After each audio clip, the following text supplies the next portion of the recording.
जळगावातील ममुराबाद नाका येथे स्थिर संरक्षण पथकाने केलेल्या कारवाईत सोने चांदीसह 29 लाख रुपयाची रोकड जप्त केली आहे.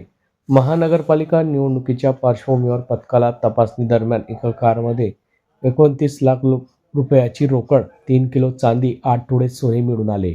या मुद्देमालाच्या पावत्या संबंधितकडे नसल्याने पथक तालुका पोलिसांनी पंचनामा करून मुद्देमाल भरारी पथकाच्या ताब्यात दिला. मुद्देमाल बऱ्हाणपूर येथील एका शराब पेढीचे मालक दामोदरदास गोपालदास श्रॉफ यांच्या मालकीचा असल्याचे तिघांनी जबाब सांगितले आहे.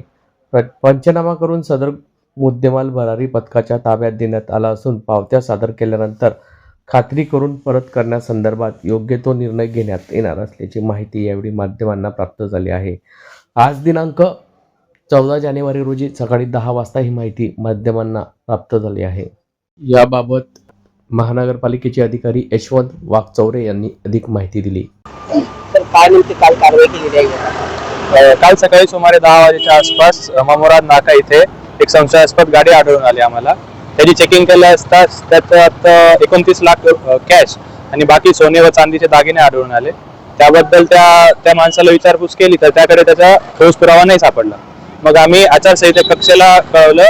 मग त्यांनी पंचनाम्यासाठी टीम बोलवली. मग ते सगळा मुद्देमाल जमा करून जिल्हा कोषागार विभागात जमा केला.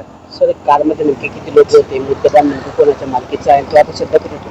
त्या कारमध्ये जवळपास तो व्यापारी आणि 2 जण होते अजून. त्यात 29 लाख कॅश आणि सोने चांदीचे दागिने होते सर. आणि बिल होते का सर? काय सर? बिल होते का त्याचे? नाही सर, बिल नाही सापडले त्याचे. त्याच्याकडे फक्त एक लेखी कागद होता, त्यावर लिहिलेलं होतं फक्त, पण ठोस पुरावा नव्हता. आपण जप्त केला? हो, जप्त केला सर. कुठे ठेवला सर? तो सध्या जिल्हा कोषागार कार्यालयात जमा आहे सर. तर ते बिलांची खात्री झाल्यानंतर ते त्याला परत दिलं जाणार आहे? हो सर, परत दिला. त्याच्याकडे जर त्याबाबत सगळे ठोस पुरावे सापडले तर तो त्याला परत देण्यात येईल.